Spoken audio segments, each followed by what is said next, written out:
Shalom Uvracha, and welcome back to another episode of Semichas Chaver Talks. This week we have the tremendous chos to travel all the way to Ramat Beit Shemesh and hear from Rabbi Yisroel Abramov, who is the Rav of Halachic. You're going to hear it's a fantastic episode. You'll hear how he went to all the Haredi yeshivas here in Eretz Yisrael. His chabura is more chavra from the Haredi world who are now going out to work. You'll hear stories how his father called Moshe Feinstein. He found him in a pizza store. Remember, it's like wild and incredible things. It's a lot to learn and a lot to see. Let's jump right in. Shalom Uvracha, and welcome back to another episode of Semichas Chaver Talks. This week we have the tremendous chos to be sitting with Rabbi Yisroel Abramov, who is the Rav of Halachic in Ramat Beit Shemesh.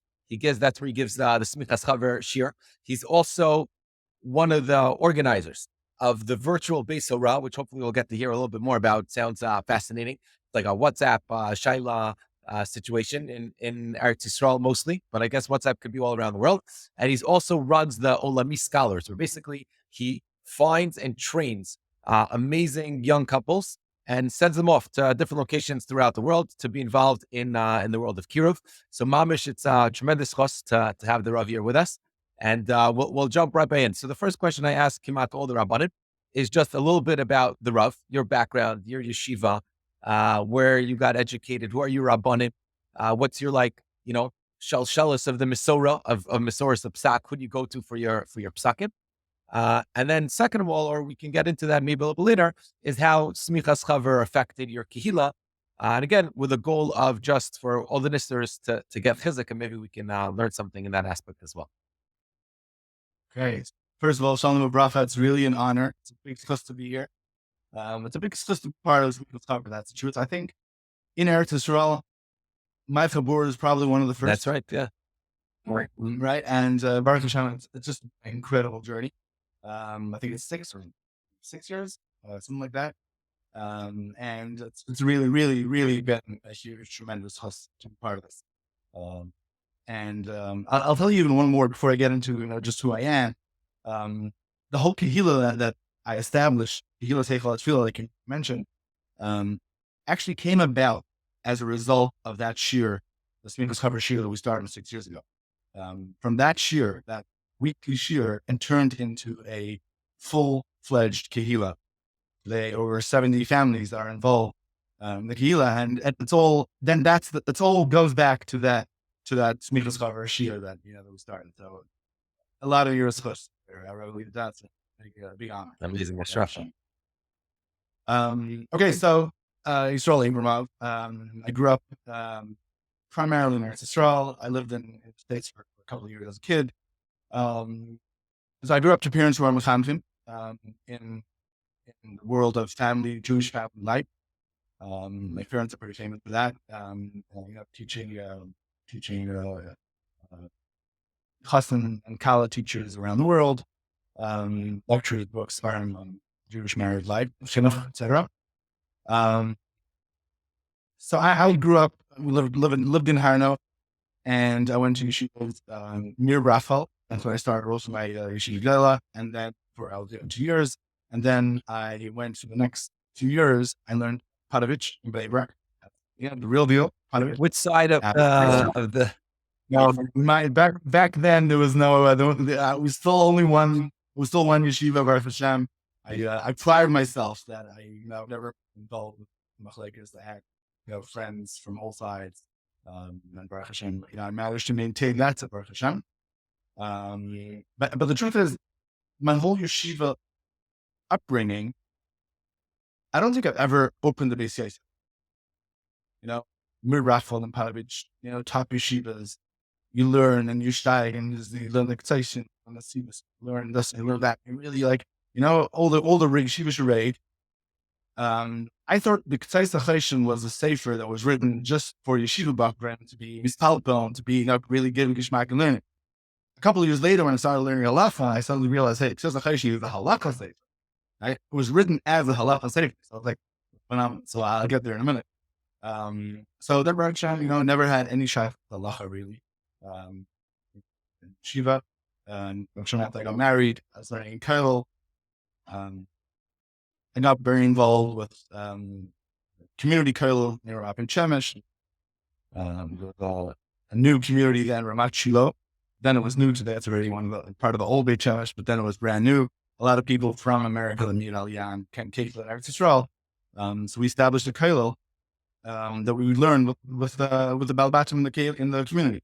And so I started a little bit, I started getting, I was like the Rav, not a Rav, I was a young Avrik, but, like people started asking me questions, giving a Parsha shiur, giving some kind of a Daf Yomi shiur, and like people ask a question on halacha, and I'm like, I don't really know. I let them check, but still, I never really got into halacha yet.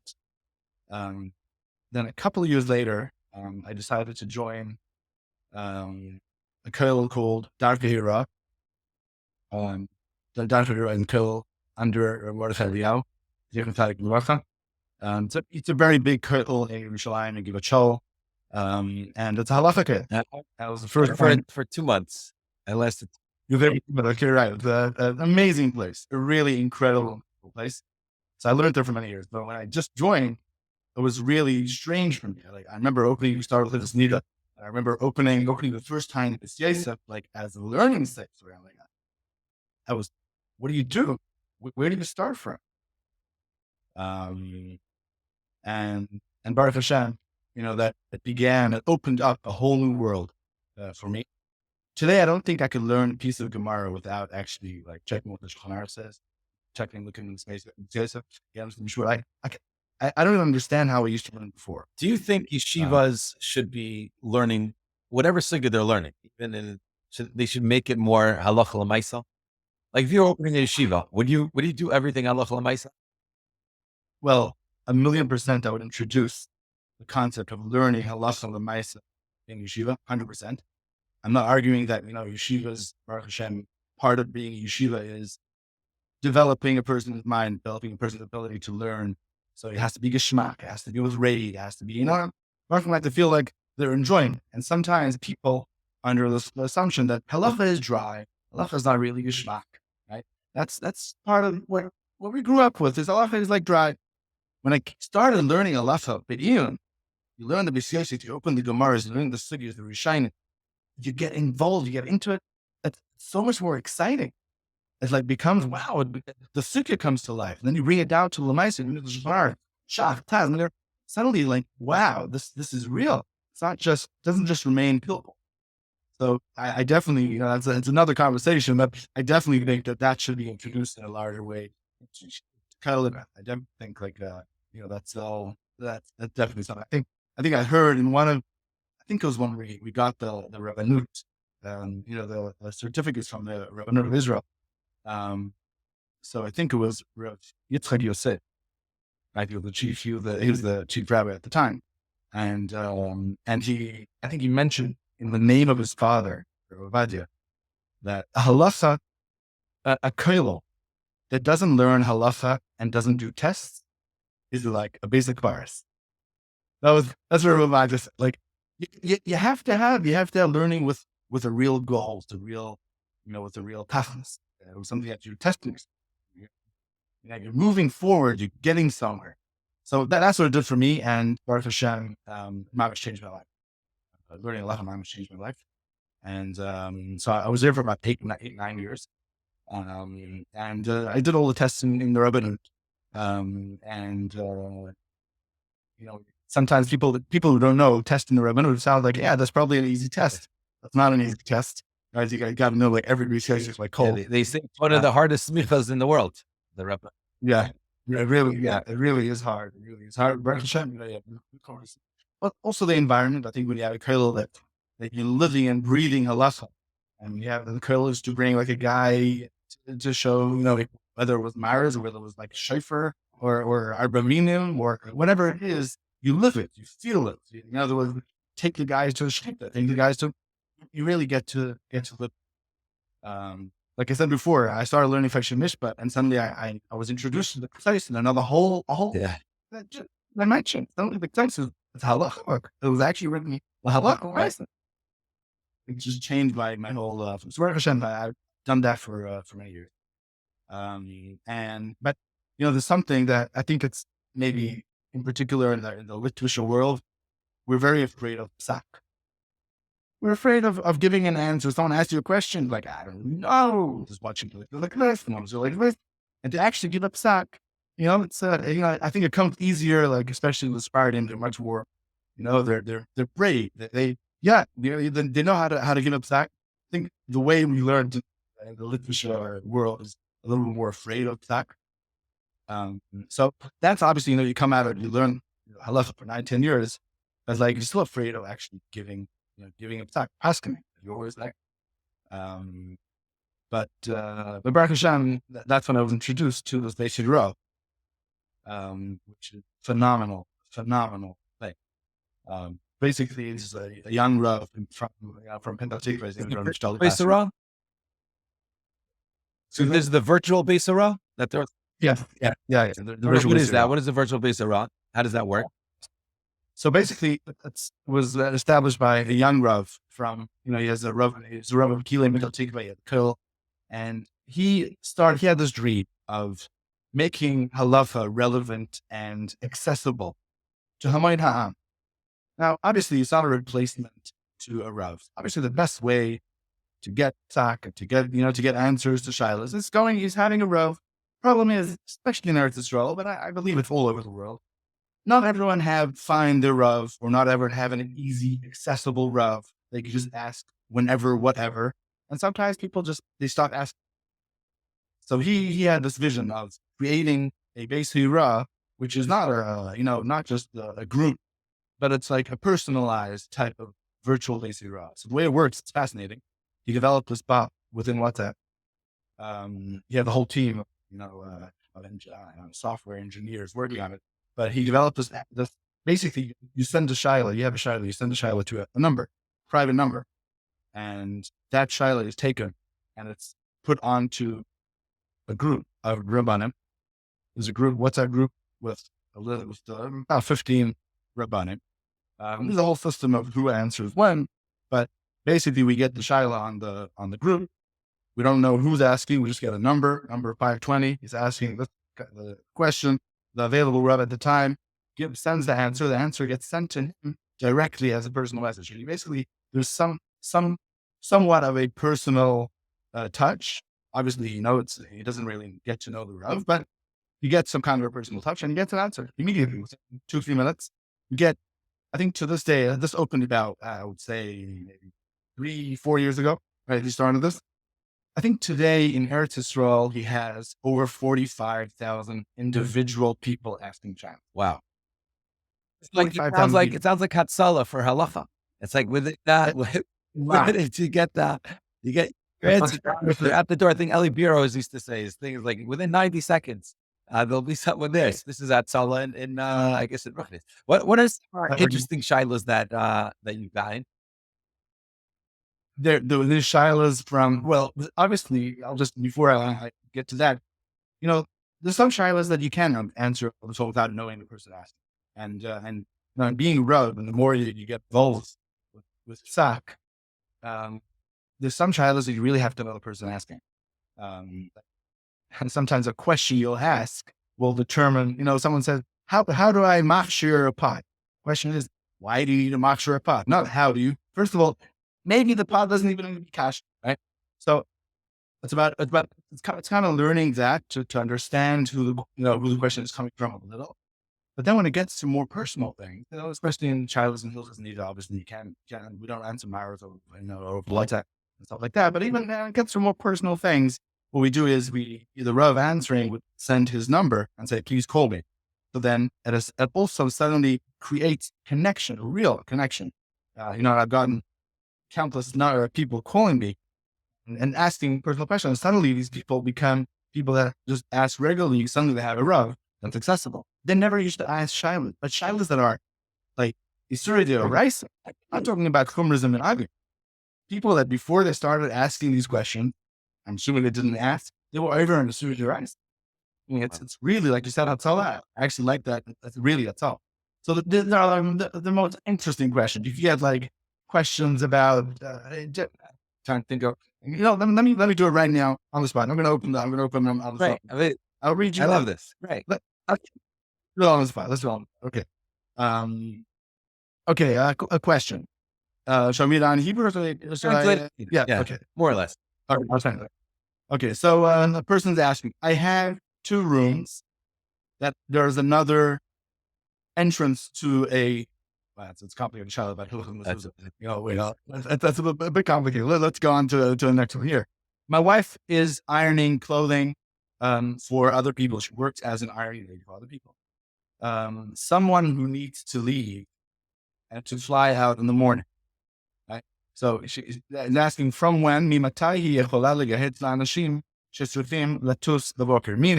someone's leaving right after Tisha B'Av, right? The day after Tisha B'Av, from when can she start working as an ironing lady for someone who's leaving right the next morning? Right? That's a question that came in. Amazing. I'll just, while I'll read you one more. Let's take another one. Okay.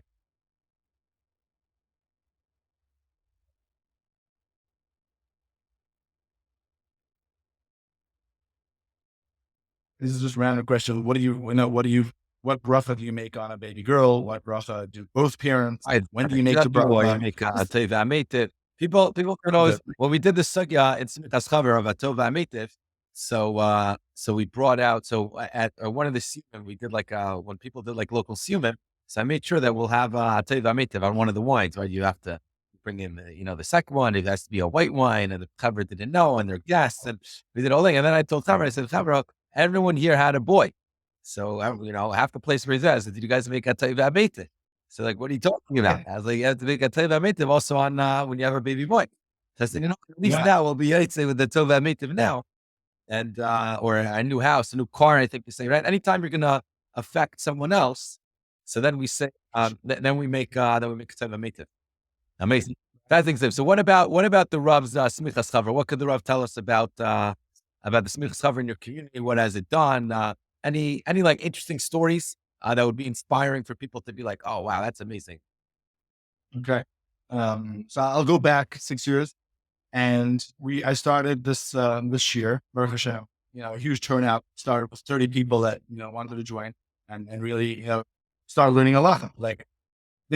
Some of them thought, yeah, we know halacha, and then they found out they don't know halacha, or whenever you manage in life, and suddenly they find out, hey, there's you really need to know. Basic halacha. In the Rav Shir, what's their background? Similar background to the Rav, that it's more like yeshivish background, or? So most of the people that are in my kehillah are working people who have learned in yeshivas, but then went out to work, and today they're working, so not learning. And they need to hold on. Does it mean like Mir, Chaver, and any mainstream yeshivas here in Eretz Yisrael? There definitely is an issue here in Eretz Yisrael with people that go out to work that's hard. Sometimes there's a challenge with them maintaining, their connection to the Bismedrash, maintaining, Baruch Hashem. I think in America it's a lot better. In Eretz Yisrael, have what to learn. So that's the reason why I opened it. I was looking around on the show. It was a local yeshiva, B'nai Torah, Chanichi yeshiva, whatever it is, and looking around, and you see at least a third of the kehillah, they're just not connected. They weren't connected. They weren't shaykh. They probably didn't open a sefer and who knows how long. And they learned yeshiva a couple of years ago, and it's such a disconnect. I was like, we got to do something. We started a night program, a night kollel, and halacha is always the thing that's most relevant. That's the thing that people, they could take something home to their wife, to their kids. It's something real that they're learning. We started learning halacha, and then about a half year later, I was introduced to Semichas Chaver, and it was just an incredible. I took my shir from 10 people to 35 people, and I remember after a month doing Semichas Chaver, I get a phone call from a wife of one of the people this year. And she was like, Abramov, it's only in Hebrew, but I'll say, I just wanted to mention, you saved our marriage. And she said, I grew up in the regular yeshiva home, and, with the dreams of my husband to learn and gonna, and, whatever. So he went out to work, and that's okay. I'm fine with that. But I just felt like he was totally disconnected from from anything, from any ruchnis. There's no different Torah in the Shabbos table. My children are not hearing any halachos, not seeing and sitting and learning.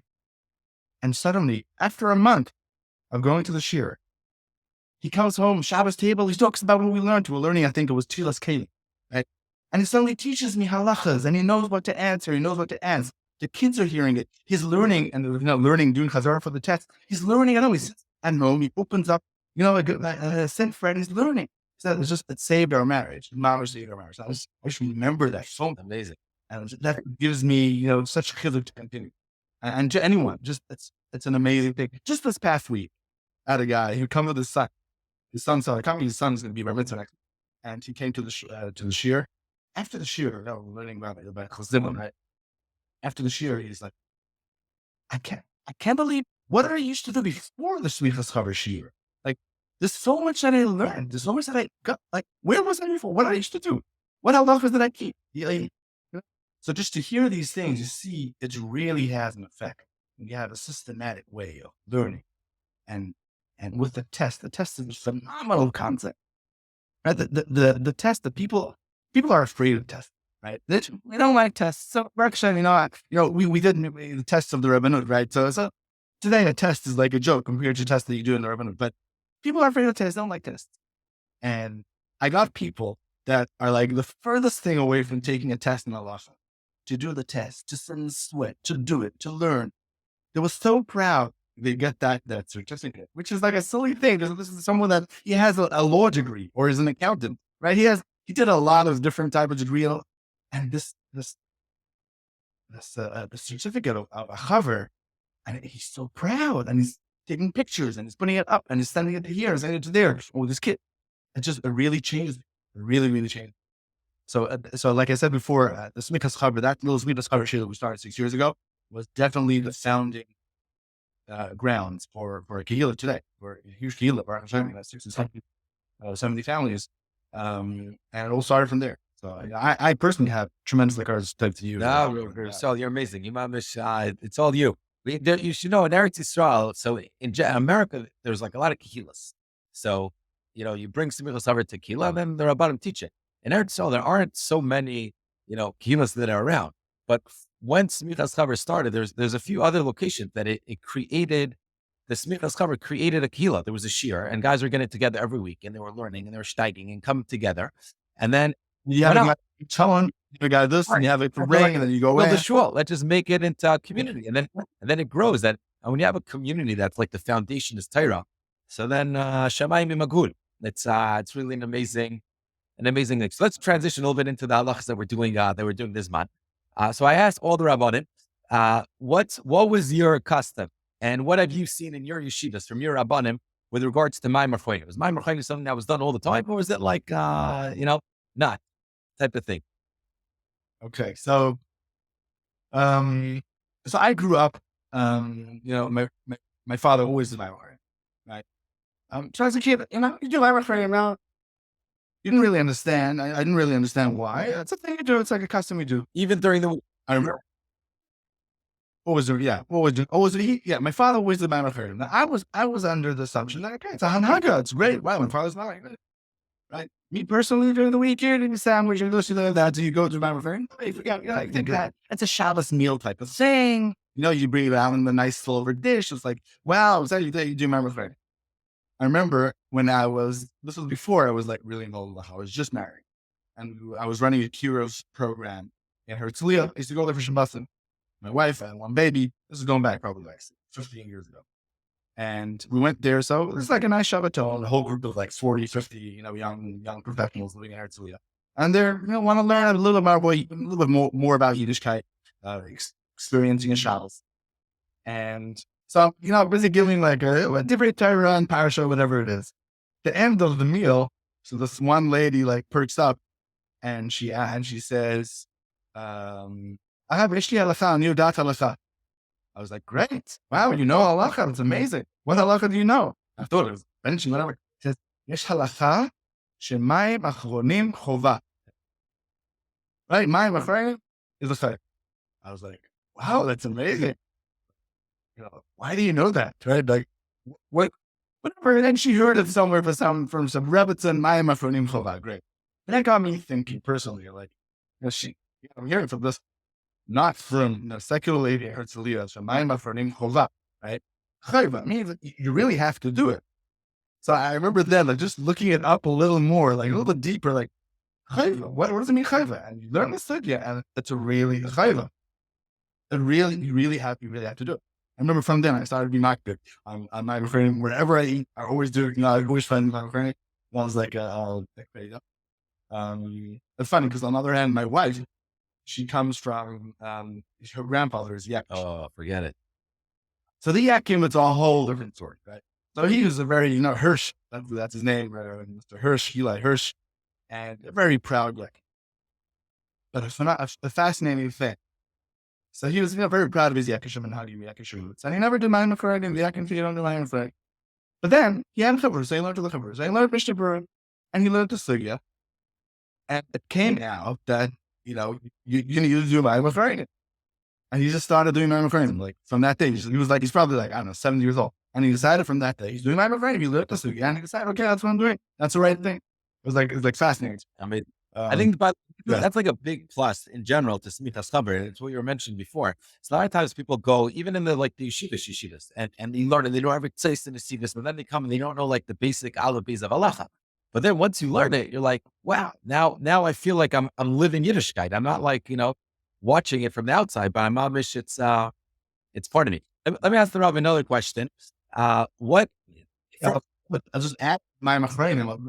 Actually, my father took on an extra and Haga in later years, and he does like the guy, and he does full hand. He gets up, he goes to the sink. He brings the mayim. My mother brings the mayim to the table for everyone to do and get up. But he personally, he gets up, he goes to do my in full hand, like the guy, and says, "I wasn't saying to that darga, which is one day." But and do the women in wash negavas also? Like, did your mother wash negavas or? So it's interesting. So my parents are very close to Rabbi Yashin. Rabbi Zalman first, and then later Rabbi Yashin. And my mother, I remember my mother was, I don't know how many years ago, but I don't remember, I was a kid at the time. And she read or saw a pssak, Rabbi Yashin, that said that there's exactly the same field as men have to do Ma'amar and women have to do Ma'amar. Like, that's as if like forgotten, and it's not from the post with Mishnah Berurah. Mishnah Berurah is not different. No difference between men and women. And from that day, I'm probably 20, 30 years ago.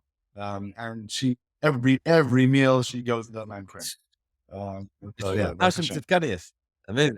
Do you have any other interesting Rav Elyashiv stories that you heard from your parents or Shlomo Zalman stories? Is that anything like pops off the top of your head? Not in a halacha way, but no, even in Hanaga, just to understand the pashtus of from the olden days.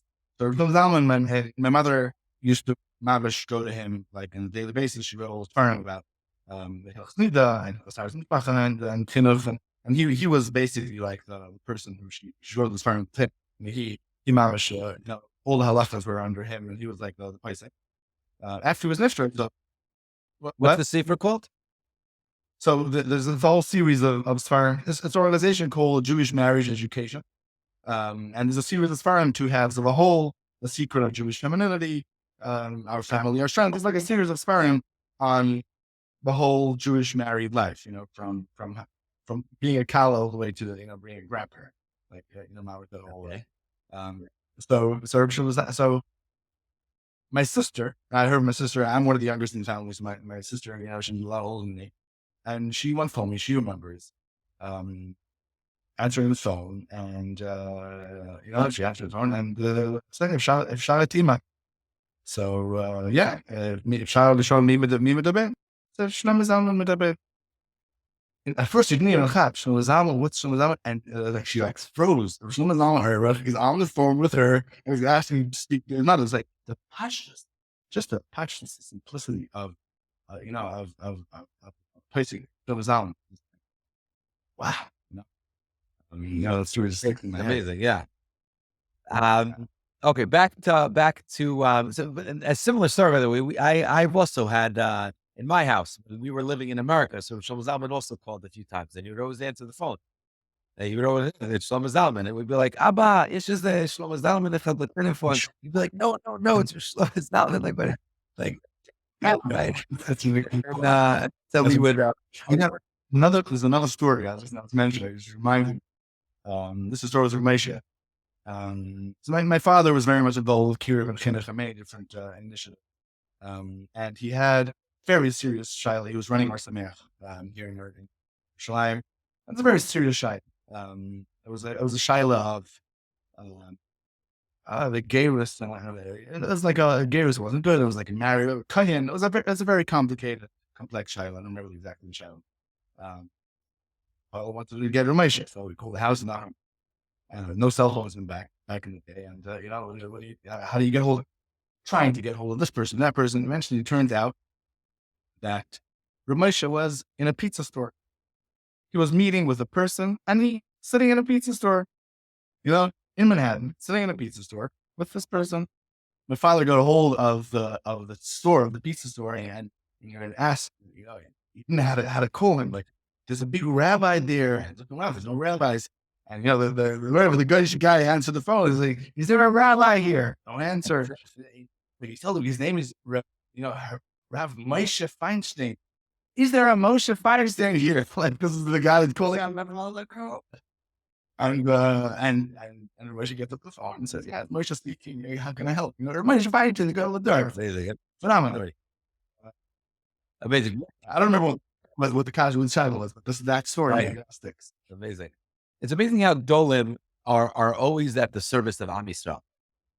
It's like he's going to have pizza, but at the same time, he's still, someone needs a shaila. It's kind of like your WhatsApp, right? These rabbanim are all like they're busy. Sometimes they're with their family. They're here, they're there, but no, there's a shaila, so they're going to come. They're going to come into. It's really an incredible thing. It's really really mind. Has there been a sugya or a halacha that you've taught in the past few years that when you taught it, everyone's like, what? Like that's mutter, that's usher, like or what? I didn't even know that existed. Is there something like that that rings out like, oh my goodness? The first thing that comes to mind is my relations with Nida, and some of the halachos that are like Shulchan Aruch, like straight up Shulchan Aruch, no chumrah, no nothing. People didn't even know that was a thing. Really? You have to be machmir on that? I thought it was like, gur, like someone was like extremely, really? And like, so let's read the Shulchan Aruch again. It's a Shulchan Aruch. It's not a, Shulchan Aruch. These are basic halachas, which according to some opinions are chashash deraisa, because our halachas can be even a deraisa in a certain sense. Some of them, right? Like, that's the first thing that comes to mind. People really, really don't know. People really don't know. Well, you raise your mind, but they just don't know, just from lack of learning. Yeah, I also got that from a lot of rabbanim that hilchos nida for a lot was a shot. I mean, it makes sense. Like, when do we teach hilchos nida? When someone's engaged, when he has his head is in like a million different places, and then Baruch Hashem, if he's blessed with a child, so then for almost a year there's no or at least 9 months, forget everything, and then you're expected to. That zman was definitely like a big eye-opening zman where people said, like, holy cow, we didn't know, or we remember, we forgot, we didn't do. Mamish. He's certain things, like certain vestas, just certain things that people forgot the days of vestas. That mamish crazy stuff. Like, what we need to be abstain on Yom HaFedesh and this, but just like the mamish. As like pashta, ikar adin, not chomers, not talking about ours everyone. Then just ikar adin. Those really did not. That was the big eye opener for me, just to see people really need. They're looking, they're thirsty, want to know, really want to know. Yeah. So we'll end with this. We're doing benching this month. So does Love have any advice on how to improve our benching and how to have more kavana and how to or maybe even any chinuch advice for our kids, right? How to get your kids to bench better. What advice do you have? Okay, so I'll start off with there's a businessman in America. I don't remember the name right now. He was in touch with me. He had this dream to do a worldwide revolution in the Birkas Hamazon. He wanted to get to every single Jewish school in the world. And I don't even know where it's holding. Like, I wasn't getting involved, but he wanted to do in every single Jewish school. There's a thing called Birkas Hamazon. There's trips about it. There are classes about it. There are competitions, there are contests. And the thing is, saying Birkas Hamazon from inside a siddur out loud. That was his thing. Word for word in the siddur, in a bencher, and saying it out loud. And he had these ideas. I helped a little. I didn't end up like getting involved in the organization. I wonder where it's holding, but like he wanted to do like an Avos Abanim style worldwide thing, which I think is a phenomenal idea. And it didn't happen yet. Someone should definitely do that. And it was a couple of years ago when I met with him, and just by talking it out with him about the chashivas of Birkas Hamazon, it's a right. So it's more chamer than Shmoneh Esrei, right? Right. And it has the same halachos as Shmoneh Esrei, right? Like we learned in the Zman. And people are just, it's Kalachar, you're on the way, you're leaving, you're walking, you're there, you go, you mumble through. So, I definitely try to, at least in our house, and I definitely say this to people in the shir, try saying it together, saying Birkas Hamazon together with kids, word for word. When it's Birkas Hamazon, there's nothing. You say word for word out loud. People can use the song or not the song. In the Kira world, we always sing it together with the people. That's how you teach the concept of singing it. But that's already each person to his own. But just the saying word for word, together. When a child sees the parents opening always opening a bencher whenever you bench, doesn't matter where you are. You open the bencher and you're inside, and there's no distractions. You're not thinking about anything else or doing anything else. You're reading the benching word for word from beginning to end.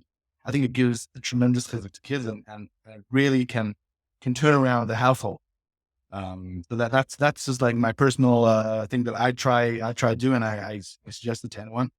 Just say it out now together. Make it a part of make it a chavaya. Make it an experience. Everyone sing together. Everyone say together. The words of Birkas Hamazon. So that's I think the Mishnah Berurah says, right, in this word said he basically promised it, right, that you do Birkas Hamazon, right? It's a school. People looking for schools all over the place. This is a school of Bada Kaminusah from there, So I think that's amazing. I think that Amazing, Rabbi Yisroel. Yeshua Gadol. I really appreciate it, and I'm sure that Tzibur is going to enjoy this very much. Yes, sir. Thank you. And just one last sentence about this incredible organization, Semichas Chaver. It really, really changes people's lives. It's not a militza. It changed, and it continues changing people's lives. So you should continue doing this. It's incredible. Baruch Hashem. Ashraf, it's because we have a team. We have an amazing group of Rabbanim, the best Rabbanim in the world. Honored to be a part. Yeshua Gadol.